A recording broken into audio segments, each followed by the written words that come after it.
হঠাৎ করে মেজাজটা গরম হয়ে যায়, মাথাটা একটু খোঁচর মোচর করে, আসে না এরকম অনেকের?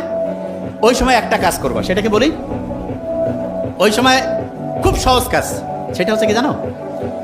চোখ বন্ধ করবা। করো করো, করছো? চোখ বন্ধ করে চিন্তা করো যে তুমি যে জায়গায় চান্স পাইতেছ সেই জায়গায় চান্স পেয়ে গেছো। চিন্তা করো তো, ভালো লাগতেছে? আচ্ছা, একটা জিনিস বলি, পরীক্ষার হলে অনেক সময় খেয়াল পড়ে না, তখন চোখ বন্ধ করলে পড়াটা মাথায় আসে না। কারণটা কি জানো? চোখ হচ্ছে আমাদের প্রায় 80% সেন্স, মানে আমরা আমাদের ব্রেইনের যে খরচ 80% চোখ করে। কে করে?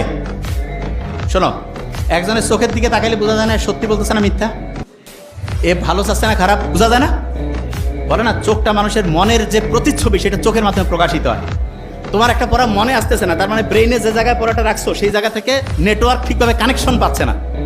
কানেকশন করার জন্য অনেক সময় তুমি দেখবা হঠাৎ করে তোমার বাসায় কারেন্ট লো ভোল্টেজ হয়েছে বা কারেন্ট চলে গেছে, তখন আমরা এরকম করি না, কিছু কিছু জিনিস বন্ধ করে দিয়ে ফ্যানটা আর যেটা খুব প্রয়োজনীয় সেটা চালু রেখে অন্য সব বন্ধ করে